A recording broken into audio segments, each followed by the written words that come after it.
अस्सलाम वालेकुम। ये है बच्चों की दुनिया। बच्चों की इस दुनिया में खुशामदीद।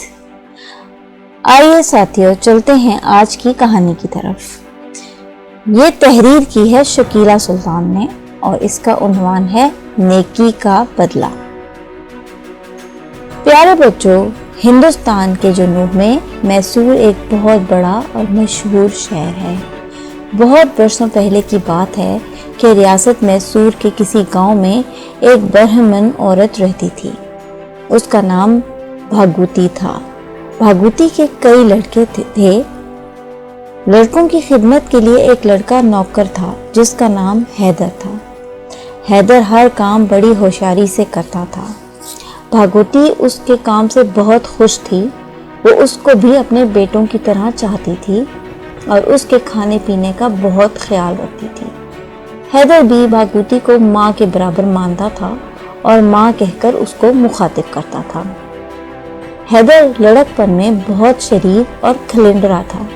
वो जानता तक ना था कि डर किसको कहते हैं। जब वो बड़ा हुआ तो उसने रियासत मैसूर की फौज में नौकरी कर ली। सिपाही होकर उसने बहुत बहादुरी के काम किए।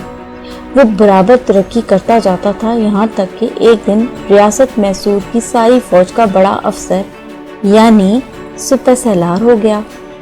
उस वक्त रियासत मैसूर में दिलेरी और होशियारी में उसके मुकाबले का कोई ना था। तरक्की करते करते आखिरकार एक दिन वो वहां का बादशाह बन गया। हैदर अली बादशाह हो चुका था, लेकिन उसने अपने बचपन की उस मेहरबान ब्राह्मण औरत को ना भुलाया जो उस पर मेहरबान थी और बड़ी मोहब्बत से उसको खिलाती पिलाती थी। भागुती के तमाम नेक सलूक उसको याद थे। जब वो मैसूर के तख्त पर बैठा तो उसको अपनी मुंह बोली माँ को देखने की ख्वाहिश हुई। वो बहुत सी अशरफियाँ, रेशमी कपड़े, जेवरात, खाने का सामान ऊंटों पर लाद कर उस छोटे से गांव की तरफ चला। हैदर अली के साथ उसके दरबार के बड़े बड़े आदमी भी थे। वो लोग हैरान थे कि बादशाह कहाँ जा रहा है। किसी को कुछ मालूम ना था। बास का ख्याल था कि शायद किसी दुश्मन के आदमी को मिलाने के गर्ज से ये माल और दौलत उसको नजर करेगा। बास कुछ ख्याल करते थे और बास कुछ। जितने आदमी साथ थे उतने ही उनके ख्यालात थे। किसी में इतनी हिम्मत ना थी कि बादशाह से दरियाफ्त करता। चलते चलते हैदर अली की सवारी उस गांव के करीब जा पहुंची। बादशाह ने अपनी महावत से कहा, इस रास्ते से हाथी को ले चलो। हाथी उधर को मुड़ गया जिधर हैदर अली ने इशारा किया था। तमाम हाथी के पीछे पीछे थे। जब हाथी एक छोटे से मकान के पास पहुंचा तो बादशाह ने कहा, बस। हाथी रुक गया। हैदर अली हाथी से कूद पड़ा। सरदारों को हैरत थी कि आखिर मामला क्या है। हैदर अली दरवाजे के पास पहुंचा और खटखटाने लगा। अंदर से आवाज आई, कौन है? बादशाह हैदर अली ने जवाब दिया, माँ, मैं आपका पुराना नौकर हैदर हूँ, आपसे मुलाकात करने आया हूँ। दरवाजा खुला। बुढ़िया भागुती बाहर निकली। हैदर को शाही लिबास में देखकर वो पहचान ना सकी।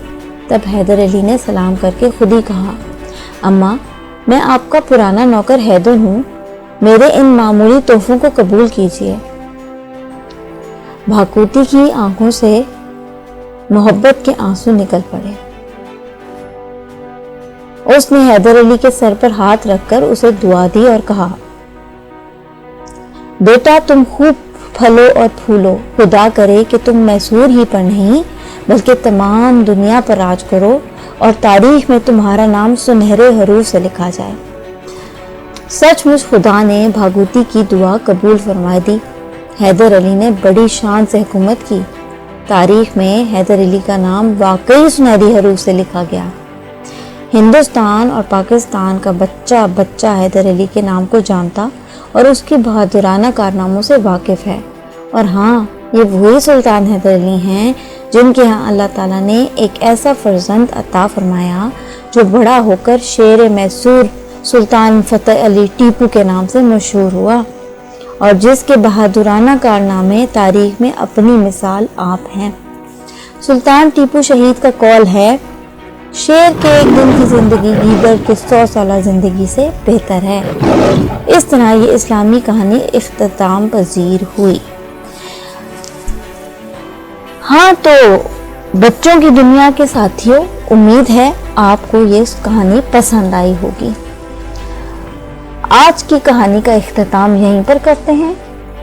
آپ سے اگلی کہانی کے ساتھ ملیں گے اگلی ویڈیو میں۔ جب تک کے لیے اللہ حافظ۔